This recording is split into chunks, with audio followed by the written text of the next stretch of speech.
Are you struggling to find where you truly belong in this world? The 12 tribes of Ishmael faced that same battle, and what happened to them will change how you see your own journey. This is the Word, Bible stories that teach, inspire, and transform. Let's dive in. You know that feeling when you don't quite fit in? When you're wondering if there's a place in this world that's truly yours. Maybe you've moved cities, changed jobs, or even felt like a stranger in your own family. That restlessness, that searching, it's not new. Thousands of years ago, 12 tribes faced the exact same struggle. They were promised greatness but had to figure out what that actually meant. Their story isn't just ancient history, it's your story too. Today, we're unpacking the journey of Ishmael's 12 tribes, the sons nobody talks about, the lineage that got pushed to the side. But here's the thing, their story is still unfolding right now, in ways that might surprise you. And by the end of this video, you'll see how their search for home mirrors your own battle to find purpose and belonging in a world that constantly tells you you're not enough. Let's start where it all began, with a desperate father and a promise that seemed impossible. Abraham wanted a son. Not just wanted, he ached for one. God had promised him descendants as countless as the stars, but year after year, Sarah remained childless. Can you imagine holding on to a promise that feels further away with each passing day? Maybe you can. Maybe you're living that right now, praying for something God promised but watching the calendar pages turn with nothing to show for it. Sarah got tired of waiting. She looked at her husband and said, "Take Hagar, have a child with her." It wasn't God's plan, but it was a plan. And when you're desperate, any plan feels better than no plan. That's how Ishmael came into the world, not through patience and faith, but through human effort trying to force God's timing. Genesis chapter 16 verse 12 says this about Ishmael. He will be a wild donkey of a man. His hand will be against everyone and everyone's hand against him, and he will live in hostility toward all his brothers. Harsh words, right? But think about what that really means. Ishmael would be independent, untamed, free, but also in constant conflict. He'd never quite belong. He'd always be on the outside looking in. And if you've ever felt like the outsider, the one who doesn't fit the mold, the one who has to fight for every inch of respect, you know exactly what Ishmael's life was like. Years later, Sarah had Isaac, the son of the promise.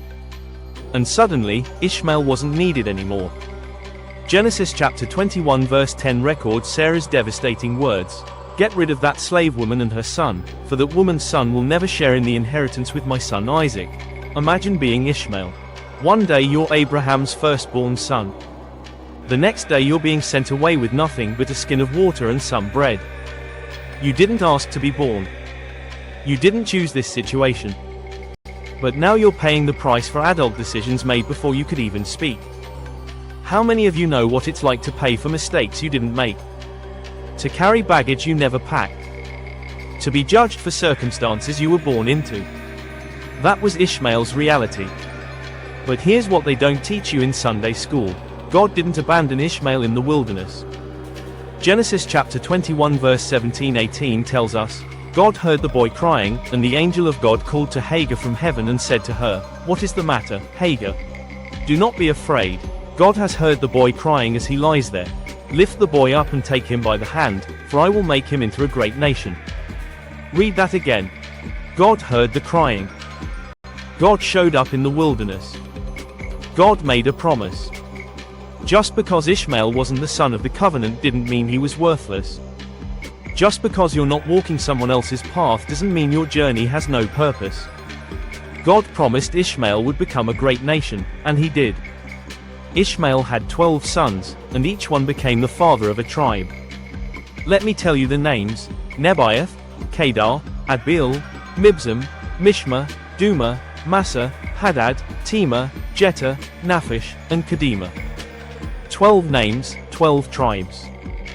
12 different destinies, but all carrying the same blood, the same promise, the same struggle to find where they belonged in God's bigger story.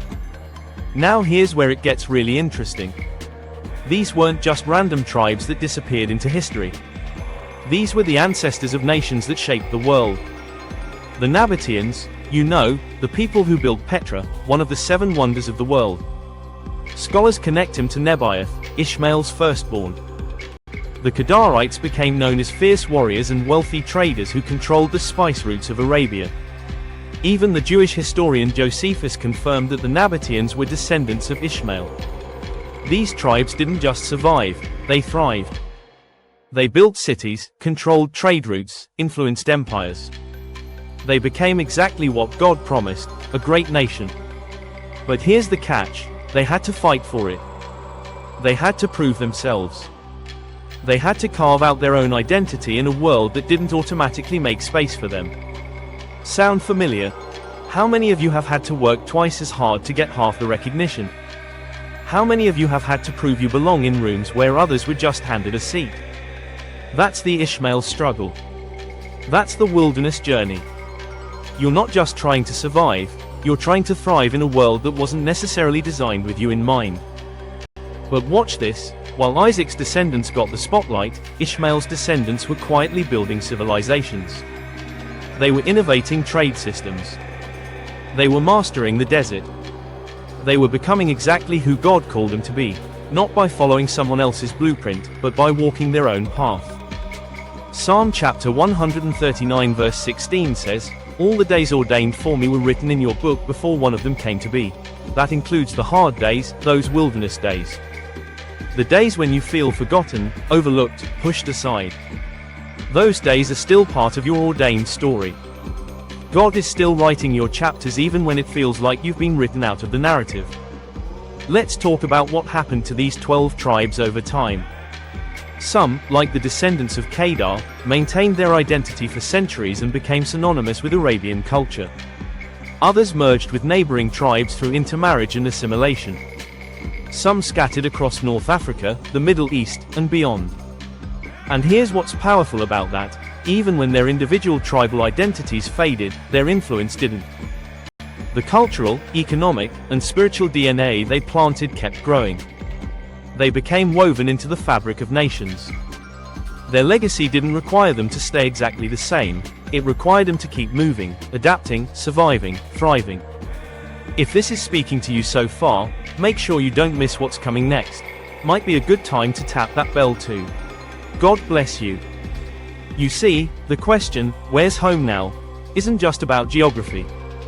It's about identity. It's about knowing who you are even when the world keeps trying to tell you who you should be. Ishmael's tribes learned that home isn't a place you find, rather it's a promise you carry. Amen. Think about it. These tribes moved constantly. They were nomads, traders, wanderers. But everywhere they went, they carried God's promise. I will make you into a great nation. That promise was their anchor, not their location, not even their circumstances. Not the acceptance or rejection of others, but the promise from God. What promise are you carrying right now? What has God spoken over your life that you're tempted to abandon because the journey got too hard? What wilderness are you in that makes you question if God still sees you? Here's what Ishmael's story teaches us. God doesn't just call the qualified. He qualifies the called. Ishmael wasn't supposed to be the heir. He wasn't the son of promise. He was the product of human impatience and complicated family dynamics. But God still used him. God still blessed him. God still turned his pain into purpose. Romans chapter 8 verse 28 reminds us, "And we know that in all things God works for the good of those who love him, who have been called according to his purpose." All things. Not just the easy things. Not just the planned things. All things, including the messy, complicated, painful things that feel like setbacks. Today, scholars trace connections between Ishmael's descendants and modern Arab nations. The cultural, linguistic, and historical threads run deep. But more than that, the spiritual lesson runs deeper. You can be from a broken beginning and still have a blessed ending. You can be from a complicated family and still fulfill a divine purpose. You can be the outsider and still be exactly where God wants you. Your wilderness isn't wasted. Your wandering isn't pointless. Your struggle to find where you belong is actually shaping who you're becoming.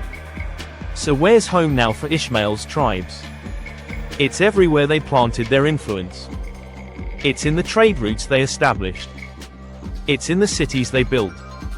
It's in the cultures they shaped. It's in the DNA of millions of people who carry their blood and their story forward into this generation. And where's home for you? It's not in finally arriving at some perfect destination. Home is in knowing that wherever you go, God's promise goes with you. Home is in understanding that your identity isn't determined by who accepted you or rejected you, it's determined by who called you. Ishmael was sent into the wilderness, but he wasn't sent alone. God was with him. And every single tribe that came from him carried that same presence, that same promise, that same purpose. You might feel like you're in a wilderness season right now. You might feel like you don't fit in where you thought you'd belong. You might be questioning if God really sees you, really hears you, really has a plan for you. But remember Genesis chapter 21 verse 17, God heard the boy crying. He hears you too. And just like he turned Ishmael's rejection into the foundation of nations, he's turning your pain into your platform, your struggle into your strength, your wilderness into your testimony. The 12 tribes of Ishmael teach us that home isn't about fitting into someone else's story, it's about walking boldly in your own. It's about carrying God's promise even when the path is unclear. It's about knowing that being different doesn't mean being disqualified. You don't have to be Isaac to matter. You don't have to be the chosen one in everyone else's eyes to be chosen in God's eyes. You just have to be faithful with the journey He's given you. Where's home now? Home is wherever you decide to stop running from who God created you to be and start running toward who He's calling you to become. Stick around for our next powerful video, The Mystery of Body, Soul, and Spirit. You should do yourself a favor and just hit play. Stay blessed, Word fam.